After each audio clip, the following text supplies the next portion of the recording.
प्राचीन भारत में सिक्कों का इतिहास क्या रहा है, सिक्कों की शुरुआत कब से हुई और विभिन्न राजवंशों तथा राजाओं द्वारा जो सिक्के प्रसारित किए गए उनकी विशेषताएं क्या थी। भारत में नियमित रूप से 6वीं शताब्दी ईसा पूर्व से सिक्कों का प्रचलन हुआ। उसके पहले वस्तु विनिमय प्रणाली के माध्यम से व्यापार व्यवसाय लेन देन होता था।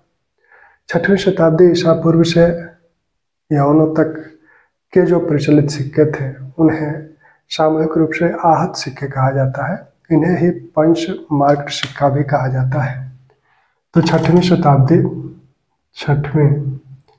शताब्दी ईसा पूर्व से नियमित रूप से सिक्कों की शुरुआत भारत में होती है। और ये सिक्के कौन से थे? इनका नाम दिया गया आहत सिक्का। आहत सिक्का नाम दिया वासुदेव शरण अग्रवाल ने। वासुदेव शरण अग्रवाल ने इन्हें आहत सिक्का नाम दिया और इन्हें ही पंचमार्क सिक्का नाम दिया जेम्स प्रिंसेप ने।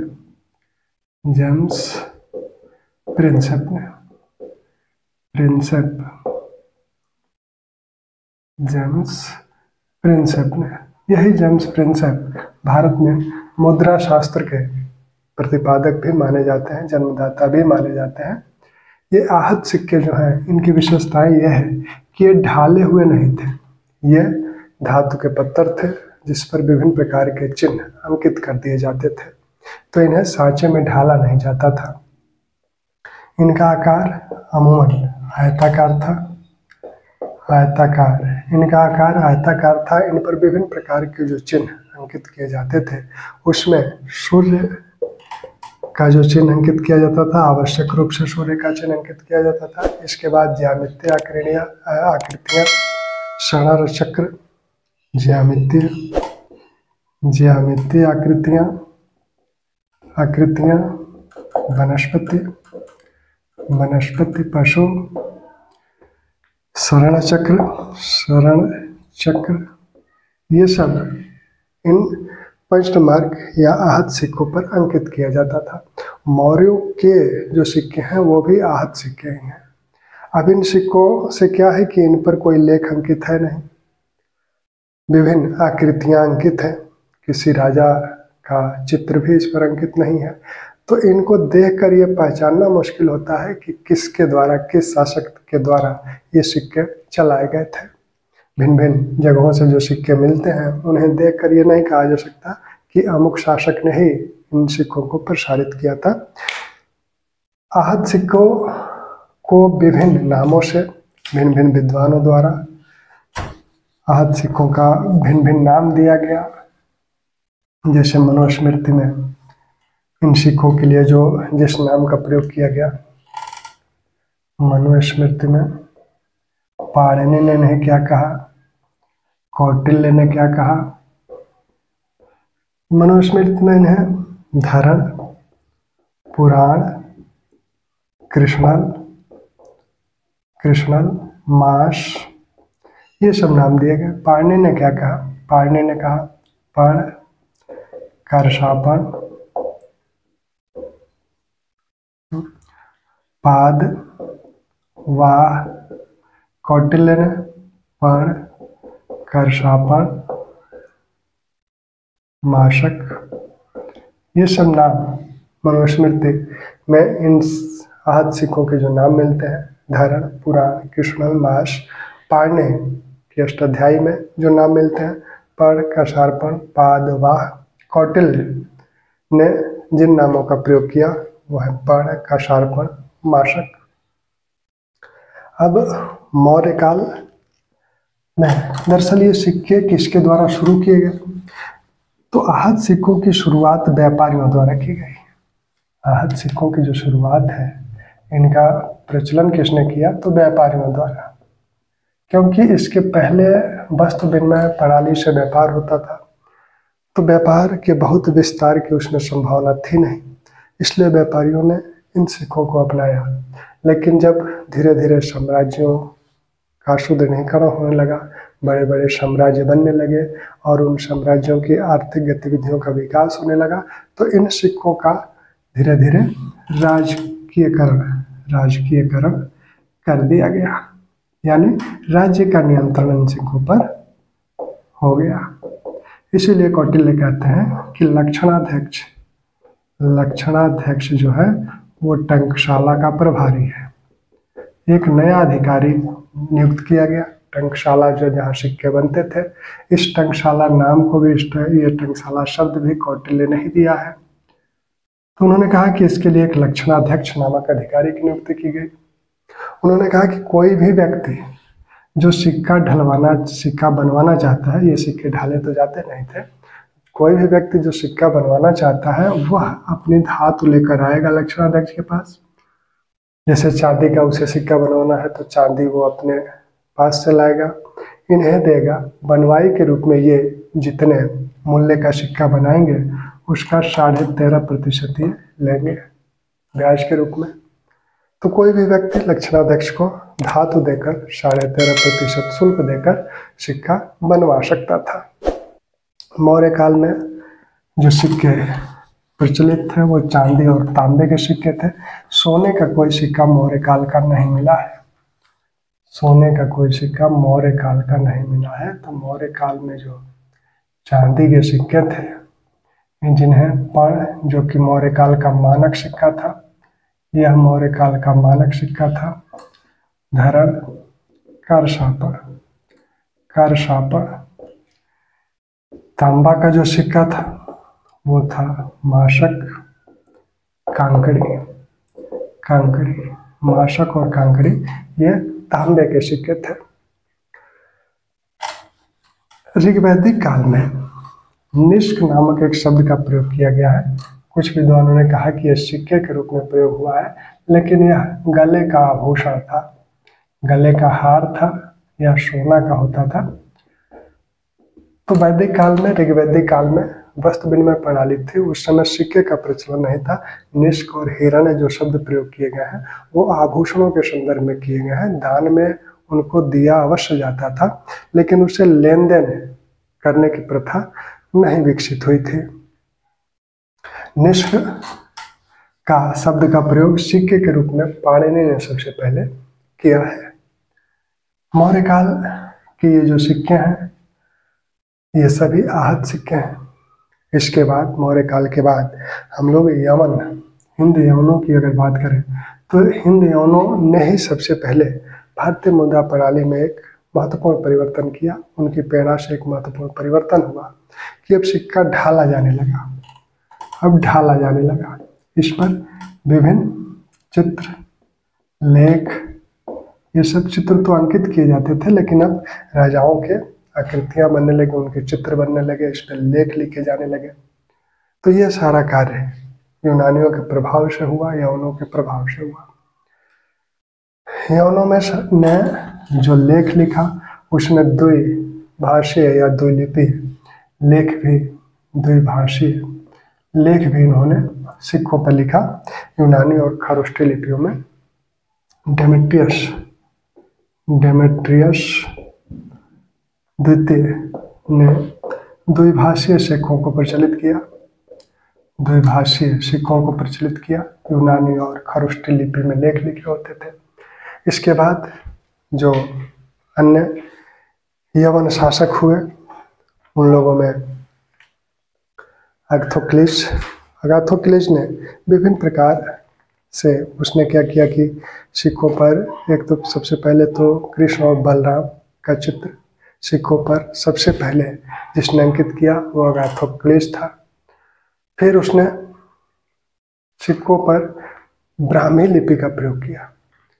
तो अगाथोक्लिस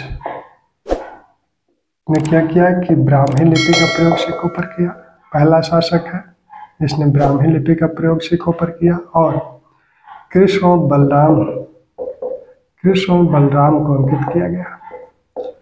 इसके द्वारा अगाथोक्लिस के द्वारा यूक्रेटाइडिस ने जो विभिन्न आगे चलकर सिक्कों पर शासकों की विभिन्न उपाधियां जो मिलती हैं, जैसे गुप्त शासकों की श्रीदेव गुप्त महाराज, परम भागवत महाराजाधिराज चंद्रगुप्ता, इस तरह की जो उपाधियां मिली उसकी शुरुआत यूक्रेटाइडिस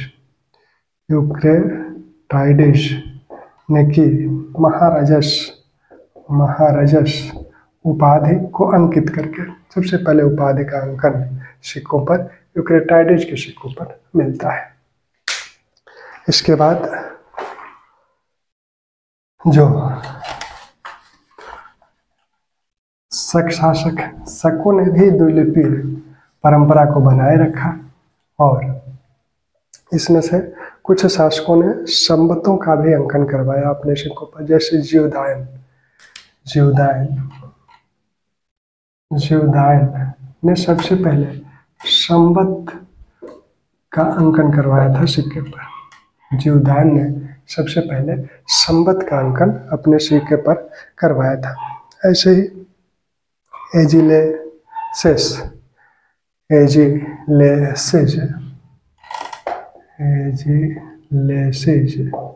नामक शासक ने अपने सिक्कों पर लक्ष्मी की आकृति, एक हाथी द्वारा लक्ष्मी का अभिषेक किया जा रहा है, यह दृश्य अंकित कराया था। यानी लक्ष्मी का प्राचीनतम अंकन इसके सिक्कों पर मिलता है। हाथी द्वारा लक्ष्मी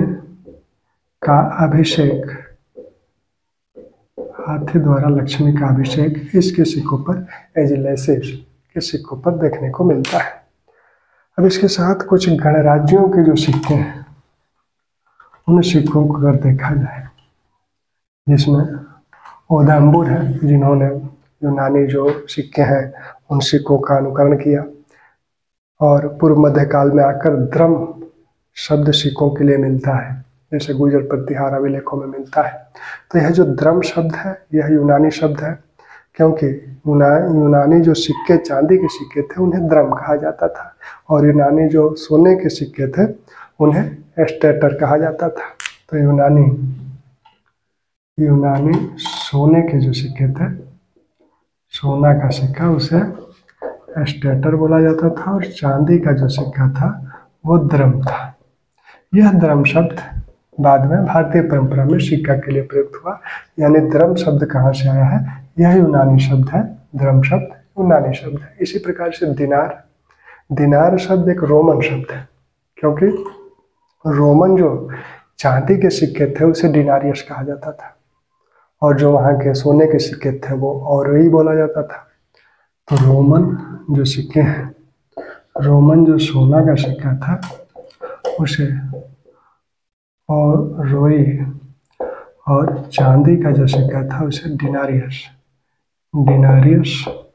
यही डिनारियस दिनार बना, जो कि गुप्त कुषाणों से यह दिनार शब्द स्वर्ण सिक्कों के लिए प्रयुक्त किया। इसी डिनारियस के आकार प्रकार के जो सोने के सिक्के बनाए गए उन्हें दिनार बोला गया। तो दिनार रोमन शब्द है और द्रम यूनानी शब्द है।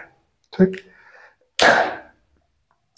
तो गणराज्यों के जो सिक्के हैं, जैसे ओदंबुरों का जो सिक्का है, पंचालों का सिक्का है, योधेय जो है,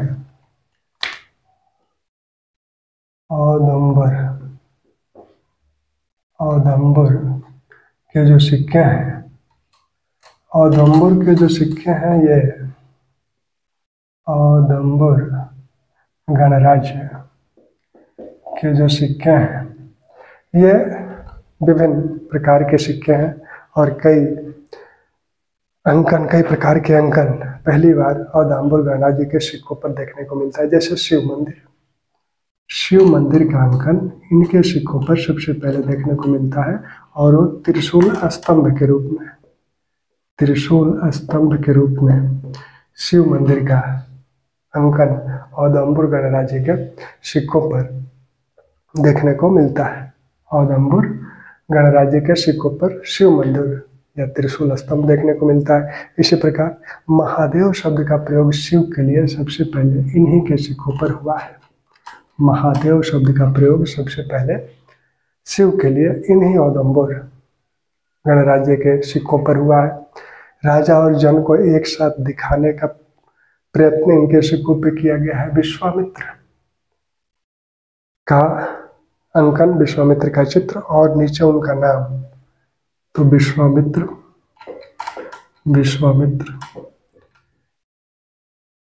का उनके नाम के साथ चित्र, राजा और जनता को एक साथ, राजा और जनता को एक साथ दिखाने का प्रयास इन्हीं के सिक्कों पे मिलता है। दरअसल ये विश्वामित्र के वंशज माने जाते हैं और हम लोग, इसीलिए विश्वामित्र के नाम से इन लोगों ने सिक्का भी जारी किया था। औधेय गणराज्य का जो सिक्का है वो बैल की आकृति बनी है और उन पर एक लेख लिखा गया है, जय मंत्रधर। ये औधेय गणराज्य के जो सिक्के हैं, इस पर एक जो सिक्का है उस पर बैल की आकृति और जय मंत्रधर लेख इस पर लिखा हुआ है। जय मंत्रधर लेख लिखा हुआ है और बैल की आकृति बनी है। ऐसे ही अश्वक जो गणराज्य था, इस गणराज्य में एक सिक्का चलता था वट अश्वक, जिस पर एक वट वृक्ष बना हुआ था। तो वटअश्वक सिक्के जो है अश्वक गणराज्य में प्रचलित है। पंचाल गणराज्य में जो सिक्के प्रचलित थे उसमें जो राजा का नाम था, राजा के नाम के समान ही पृष्ठभाग पर, मुख्य भाग पर राजा का नाम है, पृष्ठभाग पर उन्हीं के नाम का जो जिस देवता के पर्यायवाची उस राजा का नाम है, उसी देवता का चित्र पृष्ठभाग पर बना होता था। यह पंचालों के सिक्कों में देखने को मिलता है। अब सातवाहन काल के जो सिक्के हैं, इसमें सातवाहनों के सिक्कों के कुछ स्पेशल उस पे अंकन था, जैसे स्तूप, उज्जैन चित्र ऐसे बना होता था, इसको उज्जैन चित्र कहते थे। और विभिन्न गज, दीवार से वेदिका से घिरा वृक्ष,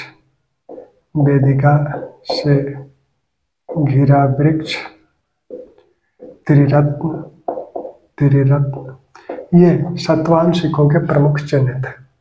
सातवाहन सिक्कों में जो सातकाणी प्रथम है, उनके द्वारा एक सिक्का जारी किया गया था। सातकाणी प्रथम श्री सात नामधारी सिक्का, यह उनके पश्चिमी मालवा पर विजय का प्रतीक था। पश्चिमी मालवा पर विजय के प्रतीक के रूप में सातकर्णी प्रथम ने श्री सात नामधारी सिक्का जारी किया था। गौतमी पुत्र सातकर्णी, और इन्होंने एक काम और किया था, इनका एक और सिक्का है, इन्होंने अश्वमेध यज्ञ किया था और अश्वमेध यज्ञ किया था तो एक सिक्का प्रचलित किया था। उस सिक्का पर इनकी पत्नी नागनिका का नाम अंकित है। अश्वमेध प्रकार का जो सिक्का है उस पर इनकी पत्नी नागनिका, सातकर्णी प्रथम की जो पत्नी है नागनिका, उनका नाम भी अंकित है। गौतमीपुत्र सातकर्णी ने नाहपान जो शासक था, जोगलथम्बी में नाहपान के सिक्कों को पुनरांकित करवाया था।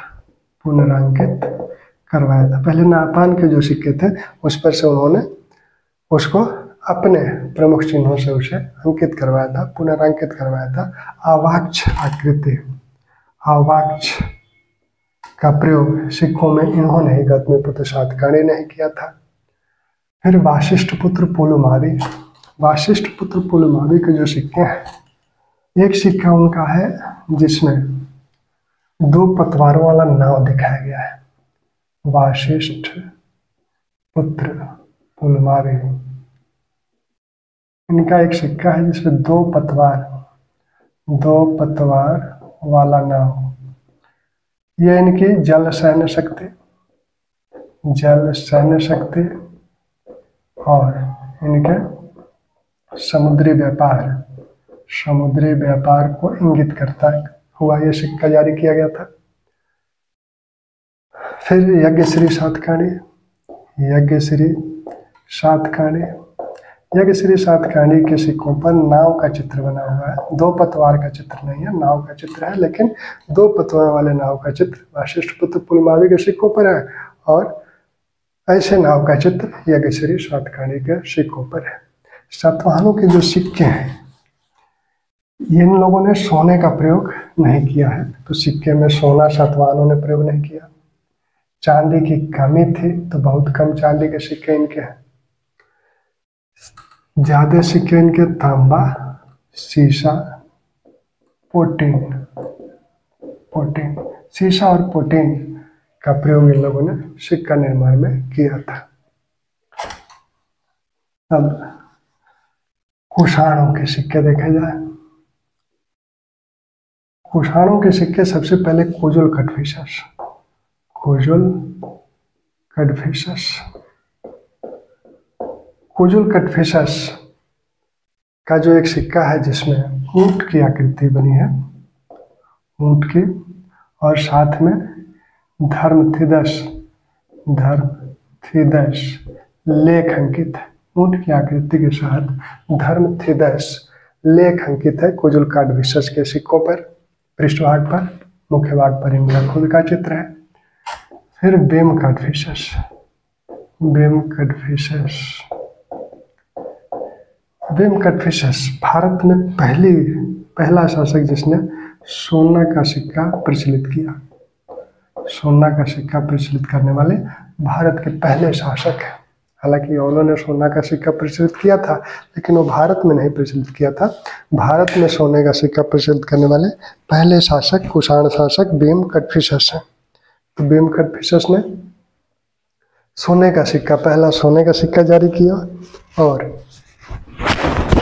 इस सिक्के में उनके द्वारा माहेश्वर की उपाधि धारण की गई। इस सिक्के में बेम कटफिशस द्वारा जो सिक्का जारी किया गया था उसमें उन्होंने माहेश्वर की उपाधि धारण की है। विभिन्न प्रकार के इनके सिक्के हैं। त्रिशूल, नंदी आदि, शिव, नंदी और त्रिशूल को दर्शाने वाले सिक्के हैं। उसके साथ माहेश्वर उपाधि, माहेश्वर उपाधि, माहेश्वर उपाधि का मतलब है कि ये शैव उपासक है। शिव, त्रिशूल और नंदी को इनके सिक्कों पर दर्शाया गया है। कुछ सिक्के ऐसे हैं जिसमें इनको आसमान में उड़ते हुए दिखाया गया है। कुछ सिक्के ऐसे हैं जिसमें इनके कंधों पर अग्निशिखाएं निकल रही हैं। तो इस प्रकार एक सिक्का है जिसमें यज्ञ में आहुति दे रहे हैं। तो विभिन्न प्रकार के सिक्के इनके द्वारा प्रचलित किए गए। एक सिक्का ऐसा भी है जिसमें झरोखे से देखते हुए दिखाए गए हैं। ठीक, इनके बाएं गाल पर मस्सा था। बेम कटफिशस के बाएं गाल पर मस्सा था, जो कि प्रत्येक इनके सिक्कों पे दिखता है। इनका जो चित्र है सिक्कों पे, उस पे वो दिखता है। बेम कटफिशस के बाद कनिष्क। अब ये अभी तक ये द्विलिपीय चल रही है। यवनों से लेकर यवनों ने द्विलिपीय पद्धति शुरू की, शकों ने अपनाया, कुषाणों ने भी कनिष्क तक अपनाया। कनिष्क ने फिर उसे त्याग दिया। कनिष्क फिर एक लिपि में सिक्के जारी करने लगे। तो कनिष्क के जो सिक्के हैं, इन्होंने विभिन्न 4 धर्म के देवताओं को अपने सिक्कों पर अंकित किया है। एक तो यूनानी, ईरानी, हिंदू देवी देवताओं और बौद्ध। यूनानी देवताओं में यूनानी जो सूर्य हैं, यूनानी जो चंद्रमा है, तो इस तरह से उनका अंकन इन्होंने किया है। जैसे हेलियोस, सेलेनी, जो कि हेलियोस यूनानी सूर्य है, सेलेनी यूनानी चंद्र है। वैसे ही जो ईरानी सूर्य है मेरो, और जो ईरानी चंद्र है मेओ, और शिव को इन्होंने आइशो कहा। यूनानी भाषा में शिव को आइशो कहा। तो यूनानी भाषा में लेख है। जो भी देवता का चित्र बनाया गया है पृष्ठभाग पर, उस देवता का नाम भी लिखा गया है। तो इन्होंने यूनानी, ईरानी, हिंदू और बौद्ध, इन सब का सबको अंकित किया है। एक सिक्का इनका है जिसमें खड़ी मुद्रा में बुद्ध का चित्र है और नीचे लिखा है बोड़ो, यूनानी भाषा में बोड़ो यानी बुद्ध। तो बोड़ो बुद्ध लिखा हुआ जो सिक्का है वो कनिष्क द्वारा जारी किया गया है। एक पद्मासन मुद्रा में बैठे हुए बुद्ध है, पद्मासन मुद्रा में बैठे हुए बुद्ध और इस पर जो इनका नाम लिखा हुआ है वो मैत्रेय बुद्ध, शाक्य मुनि बुद्ध और शाक्य मुनि।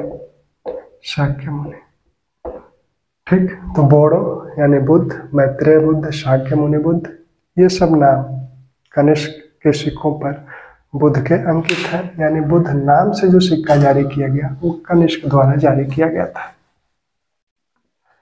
कनिष्क के बाद कुषाण शासकों में एक बहुत ही महत्वपूर्ण शासक हैं जिनके बहुत ही महत्वपूर्ण सिक्के हैं, होविस्क।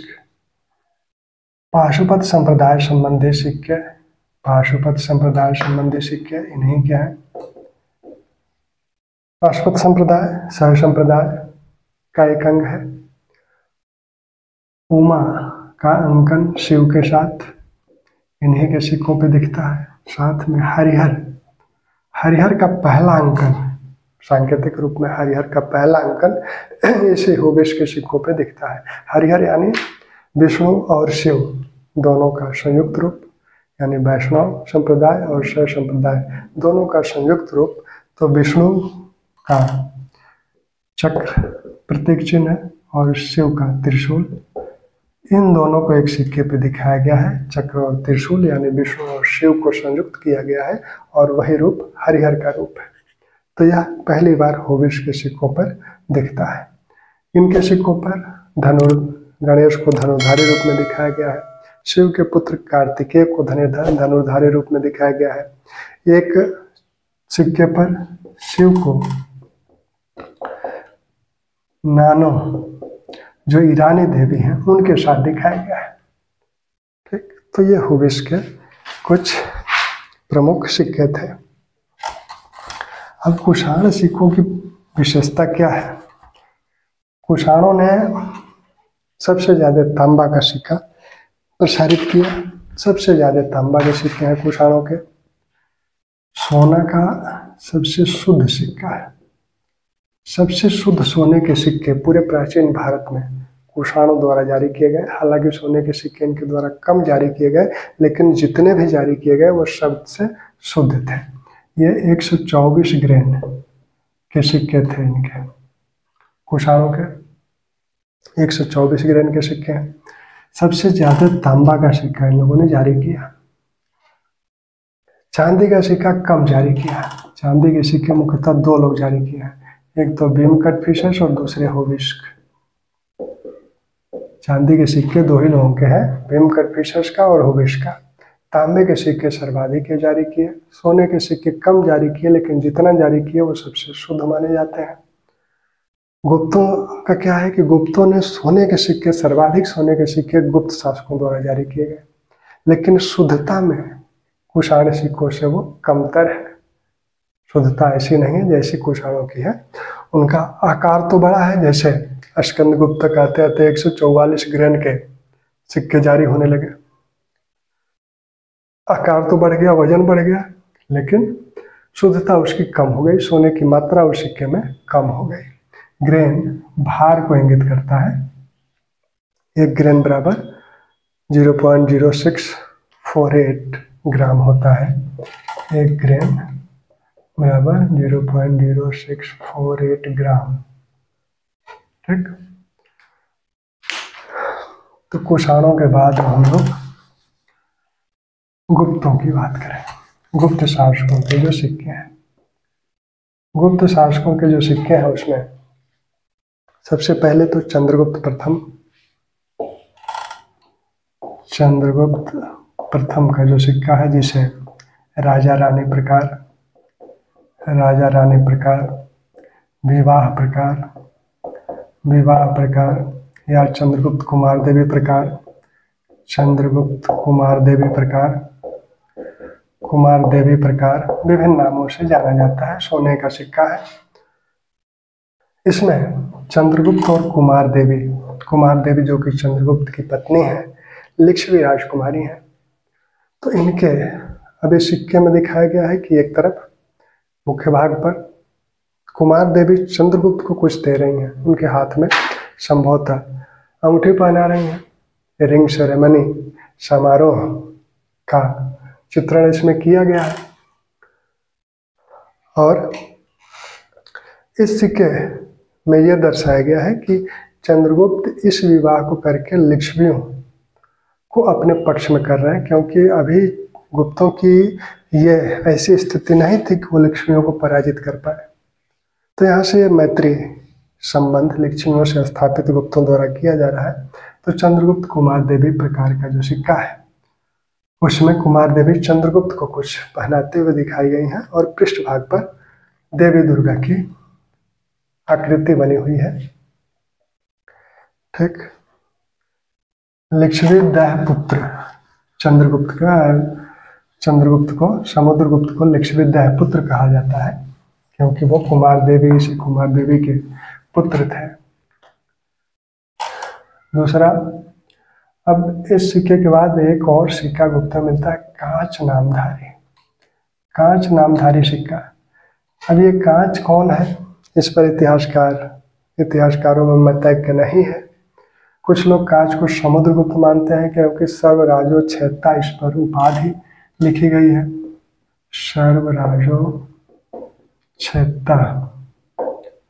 सर्वराजोच्छेत्ता ये उपाधि समुद्रगुप्त की है, सभी राजाओं को जीतने वाला। तो कुछ लोग इसे समुद्रगुप्त का सिक्का मानते हैं। अब समुद्रगुप्त के 6 प्रकार के तो स्वर्ण सिक्के ही हैं, जिसमें गरुड़ प्रकार, धनुर्धारी प्रकार, अश्वमेघ प्रकार, उनके परशु प्रकार, व्याघ्रहंता प्रकार, वीरावादन प्रकार। तो समुद्रगुप्त के जो गरुड़ प्रकार, गरुड़ जो है वो राजकीय चिन्ह है गुप्तों का। गरुड़ प्रकार के सिक्के हैं।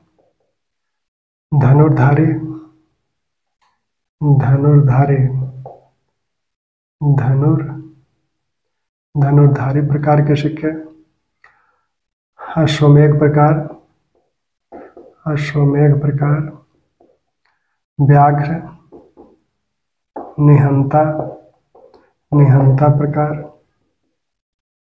वीणावादन प्रकार, परशु प्रकार। गरुड़ प्रकार का सिक्का जो है, यह गरुड़ नागों का भक्षण करने वाला, यानी इस सिक्का से यह स्पष्ट होता है कि समुद्रगुप्त ने नागवंशी राजाओं पर विजय प्राप्त कर लिया था। अश्वमेघ प्रकार, उसने अश्वमेघ यज्ञ किया था। यही एक सिक्का है अश्वमेघ प्रकार, जिसमें राजा का यानी समुद्रगुप्त का चित्र नहीं है। इस पर राजमहिषी दत्त देवी का चित्र है और एक अश्व बधा हुआ है, एक अश्व का चित्र है और पृष्ठभाग पर देवी की मूर्ति है, चित्र है। व्याघ्र निहंता प्रकार, यह इस चित्र पर, इस पर एक लेख है, एक आकृति है पृष्ठभाग पर मकर वाहिनी गंगा की। मकर वाहिनी गंगा, पृष्ठभाग पर मकर वाहिनी गंगा दिखाई गई है। यानी यह सिक्का यह बताता है कि गंगा घाटी पर समुद्रगुप्त का विजय हो गया। वीणावादन उसके संगीत प्रेम को दिखाता है। परशु प्रकार में कृतांत परशु उपाधि उसकी अंकित है। इस प्रकार के 6 प्रकार के ये सिक्के समुद्रगुप्त के हैं, स्वर्ण सिक्के हैं ये।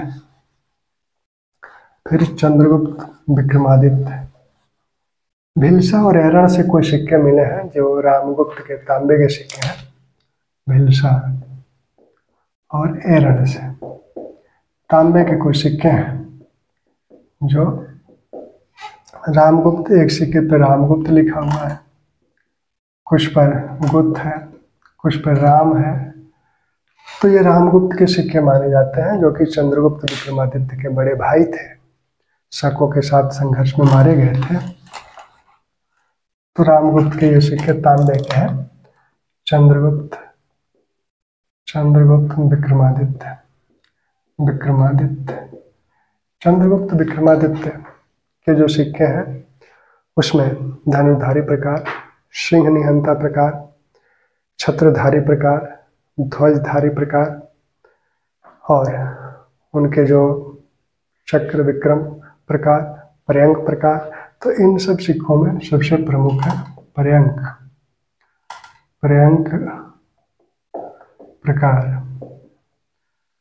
पर्यंक प्रकार का सिक्का जो है ये दो तरह का है, एक तो सीधा पर्यंक प्रकार का सिक्का है, दूसरा है पर्यंक राजा रानी प्रकार। जैसे कि चंद्रगुप्त प्रथम का राजा रानी प्रकार का सिक्का है जिसमें राजा रानी दोनों को दिखाया गया है, वैसे ही इसमें भी एक पलंग पे दोनों एक दूसरे की तरफ देखते हुए दिखाए गए हैं।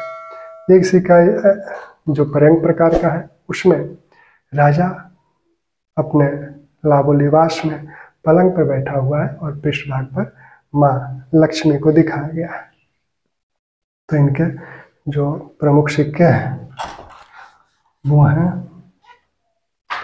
पर्यंक प्रकार के साथ कुछ इन पे जो उपाधियां हैं उसको देख लीजिएगा। धनुर्धारी प्रकार, सिंह निहंता प्रकार,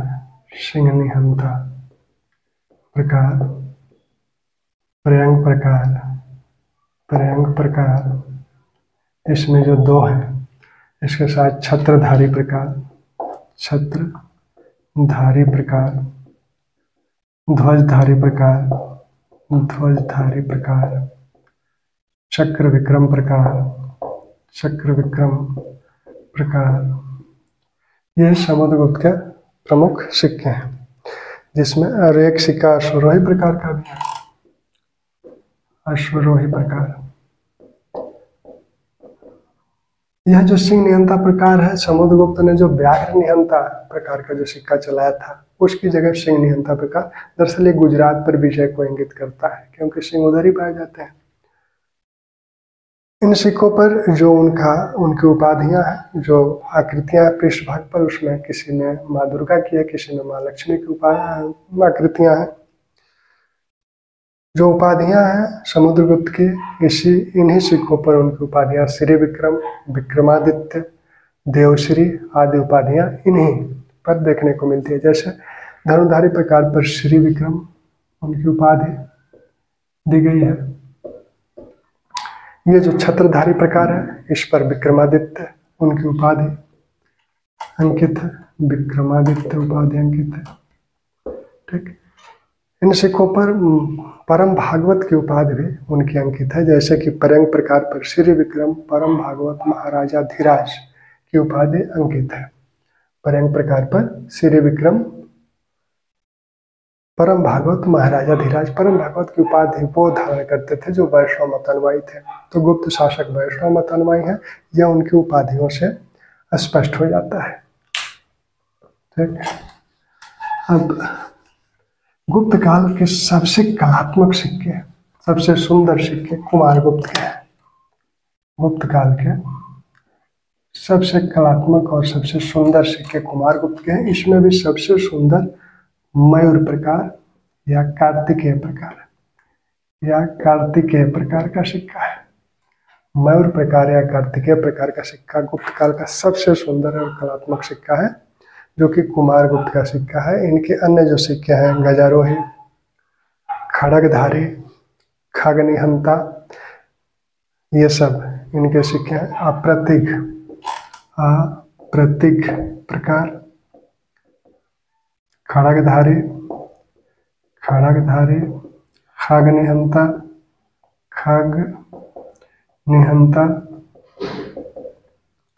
प्रकार, मयूर प्रकार का हो गया। गजारोही प्रकार,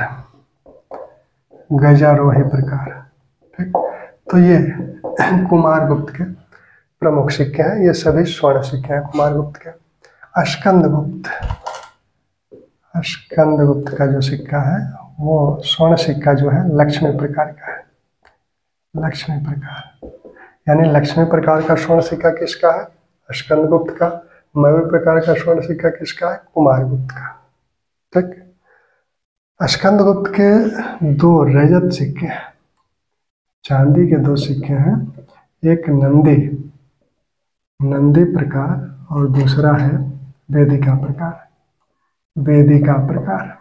ये भी महत्वपूर्ण स्कंदगुप्त के सिक्के हैं। स्कंदगुप्त के समय आते आते जो स्वर्ण सिक्के का भार हो गया वो 144 ग्रेन हो गया।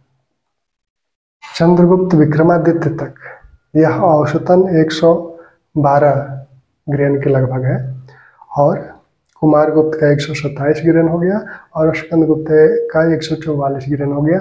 लेकिन सोने की मात्रा घट गई, यानी सिक्के की शुद्धता में गिरावट आई। आकार तो बढ़ा, वजन बढ़ा, लेकिन शुद्धता में गिरावट आई।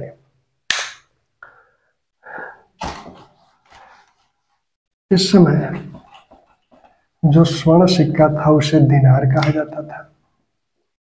स्वर्ण सिक्का को दिनार बोला जाता था। दिनार, जैसा कि हम लोगों ने देखा डिनारियस जो कि रोमन चांदी का सिक्का था, उसी रोमन शब्द से ये दिनार निकला है, तो दिनार था। चांदी का जो सिक्का था उसे रुपयक बोला जाता था।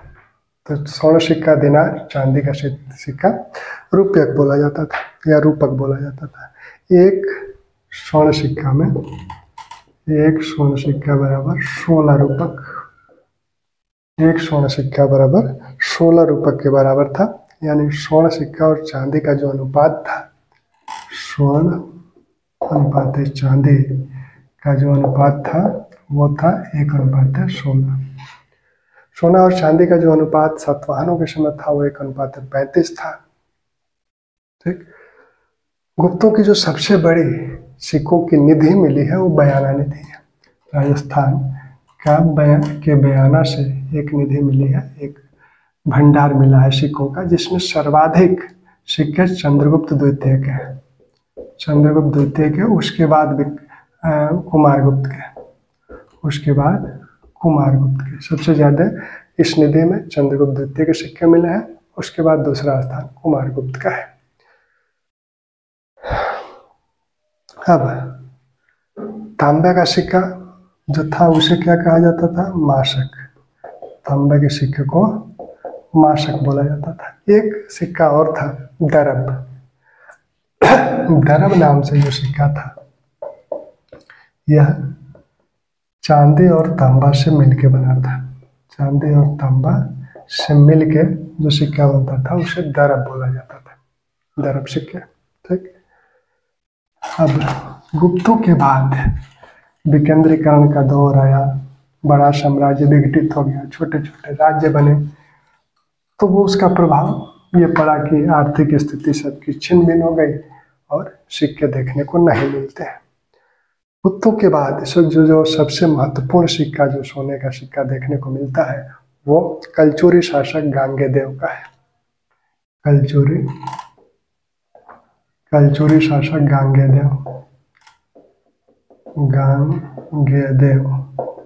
गांगेयदेव का जो सिक्का है इसे लक्ष्मी प्रकार का सिक्का बोला जाता है। और यह सिक्का इतना प्रचलित हुआ कि अन्य राजवंशों ने भी इस प्रकार के सिक्के ढलवाने शुरू किए। यहाँ तक कि गोरी ने भी लक्ष्मी प्रकार का सिक्का जारी किया था। फिर एक सिक्का विशलप्रिय नामक सिक्का जो है, यह विग्रहराज चतुर्थ द्वारा जारी किया गया था। विग्रहराज चतुर्थ द्वारा विशलप्रिय सिक्का जारी किया गया था। और जो विशलप्रिय के बाद जो सिक्के जारी किए गए उसमें से एक सिक्का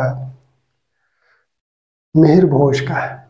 मिहिर भोज का एक सिक्का है जिसे आदि वराह, जो उनकी उपाधि भी थे मिहिर भोज की,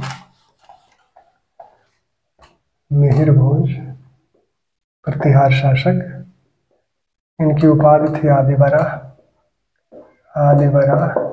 इसी नाम से इनका सिक्का भी, आदि वराह सिक्का, इसी नाम से इनका एक सिक्का है जिसमें गाय बछड़े को दूध पिलाते हुए दिखाई गई है, और उसके साथ विष्णु का जो वाराह अवतार है उसका अंकन किया गया है। यानी बछड़े को दूध पिलाते हुए गाय के साथ वराह अवतार का अंकन इस सिक्के पर किया गया है। गधया सिक्का। गधया, ये सिक्का हूणों ने ससानियों के अनुकरण पर प्रसारित किया था। गधया सिक्का। अब चोल शासकों के कुछ सिक्के हैं। चोलों के जो सिक्के हैं इसमें इनका जो प्रमुख सिक्का है वो काशो है। कलंजो, पौन, अम्मक। काशो सबसे प्रमुख इनका सिक्का है। कलंजो इनके यहाँ भार माप की इकाई भी थी, माप की। पौन और अम्मक इनके प्रमुख सिक्के हैं चोल शासकों के। इनके सिक्कों पर धनुष, मछली आदि का अंकन होता था चोल शासकों के। काशो सोने और तांबा दोनों का हो सकता था। कलंजो और काशो में जो अनुपात था 1:2 था। कलंजो अनुपात काशो का जो अनुपात था ये 1:2 था।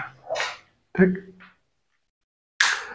चोलों की मानक मुद्रा काशो है और मांडे है। मांडे, काशो और मांडे चोलों की मानक मुद्रा है। अब तो प्राचीन भारत के जो प्रमुख सिक्के हैं वो हो ही गए। एक हर्षवर्धन की बात है। हर्षवर्धन के 3 सिक्के मिले हैं। हर्षवर्धन के 3 सिक्के मिले हैं। एक सोनपत से तांबे की मोहर मिली है, तांबे की मुद्रा मिली है। तांबे की मुद्रा सोनपत से मिली है और इसी पर हर्ष का पूरा नाम हर्षवर्धन लिखा गया है। हर्ष का पूरा नाम हर्षवर्धन इसी सोनपत के तांबे की मुद्रा पर मिलता है। इसके बाद हर्षवर्धन की जो अन्य एक फर्रुखाबाद से उसकी सोने की मुद्रा मिली है जिस पर उमा और शिव को एक साथ दिखाया गया है। फर्रुखाबाद से सोना की मुद्रा और इस पर उमा, शिव और माहेश्वर उपाधि इसमें भी उसकी मिलती है। और एक मुहर उसकी रजत की मिली है, रजत की मुद्रा मिली है। इस पर उसका नाम शीलादित्य उसका जी हर्षवर्धन को वैनसांग शीलादित्य कहता है। तो ये शीलादित्य उसकी रजत की जो मुद्रा मिली है उस पे अंकित है। अब हम लोग उज्जैनी चिन्ह तो देख ही लिए। अब थोड़ा सा जो प्राचीन काल में रत्ती की जो बात है, कितने रत्ती का आज भी रत्ती चलता ही है। तो 1 सुवर्ण बराबर 80 रत्ती। 1 सुवर्ण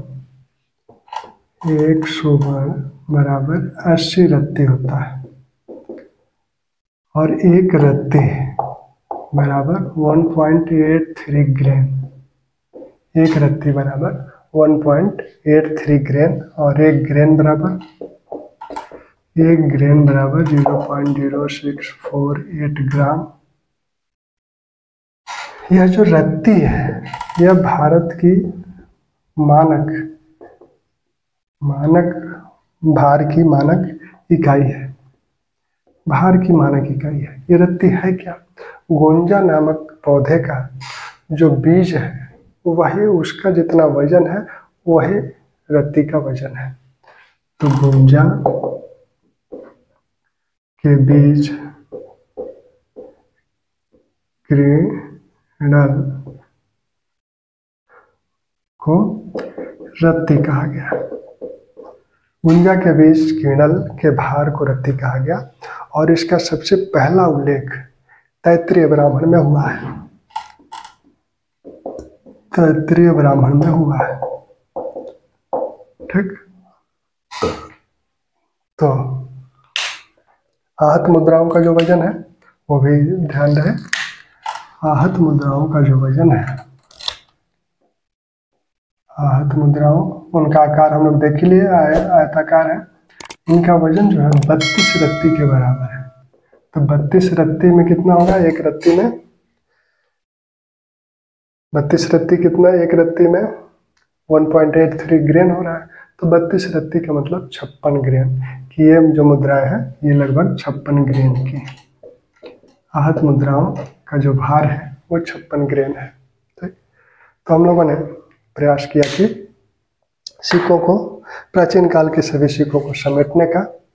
आगे फिर हम लोग मध्यकाल को देखेंगे। इसमें अगर कुछ छूटता है तो बताइएगा।